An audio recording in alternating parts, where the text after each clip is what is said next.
Suguenot. La parole est à Madame Clotilde Walter pour le groupe SRC pour 5 minutes.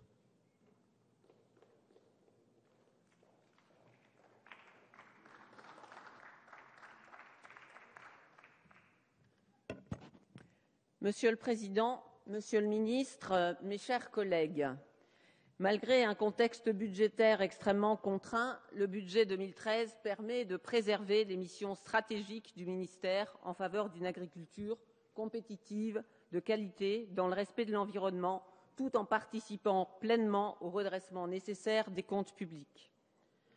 C'est avec 5 milliards d'euros un budget ambitieux.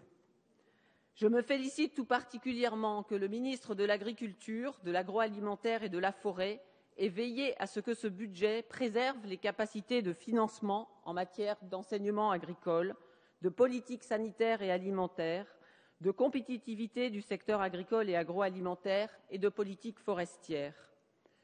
C'est un budget volontariste et cohérent avec nos engagements européens, définissant des priorités claires, rompant ainsi avec la politique du précédent gouvernement.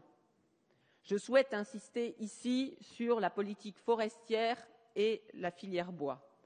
Avec plus de 25 millions d'hectares boisés, la France est aujourd'hui le 3e pays le plus boisé de l'Union européenne.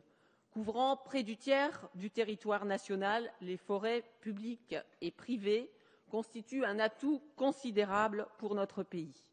Ces forêts contribuent à l'équilibre environnemental et favorisent la biodiversité. Elles constituent également un atout majeur pour notre économie. La filière bois compte en effet 450 000 emplois, soit 2 fois plus que l'industrie automobile, et génère un chiffre d'affaires annuel de 60 milliards d'euros. Malgré cela, la forêt a été abandonnée au cours de ces dernières années.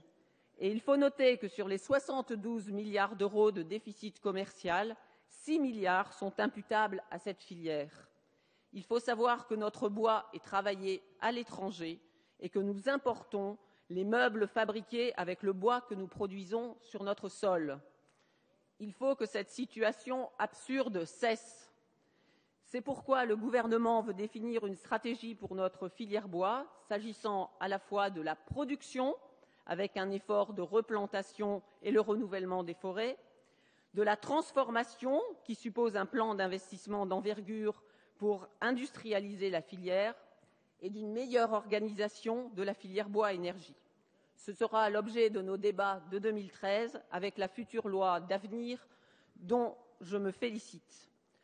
Dans l'immédiat, et parce qu'il porte une véritable ambition pour notre forêt, le ministre a veillé au respect des engagements de l'État actés dans le contrat d'objectifs et de performance de l'Office national des forêts, avec une dotation de 185,5 millions d'euros.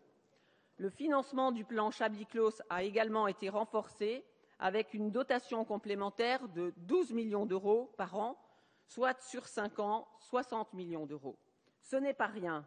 La tempête de janvier 2009, avec des dégâts forestiers énormes, a été dévastatrice.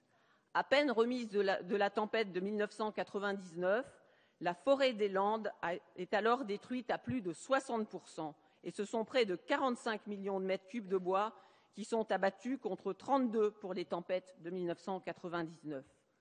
Ainsi, en augmentant les crédits dévolus à ce plan, le ministre de l'Agriculture, de l'Agroalimentaire et de la Forêt permet à notre forêt de se reconstruire plus rapidement. À la suite d'une période riche en événements dans le cadre de l'année internationale de la forêt 2011, nous devons continuer le travail de sensibilisation de l'opinion publique sur l'importance de la gestion durable et de la conservation des forêts. Enfin, je veux conclure mon intervention en rendant hommage à la pugnacité et à la volonté du gouvernement, en particulier celle du ministre de l'Agriculture, dans la conduite des négociations européennes qui ont permis de trouver un accord avec l'Allemagne pour le maintien du budget de l'agriculture, encore récemment menacé de révision à la baisse lors de la réforme de la PAC. On le sait, toute réduction de ce budget européen aurait de très fortes répercussions sur l'agriculture française. Cet accord est donc une première étape qui permet d'envisager plus sereinement l'avenir de notre agriculture. Je vous remercie. Merci Madame Walter.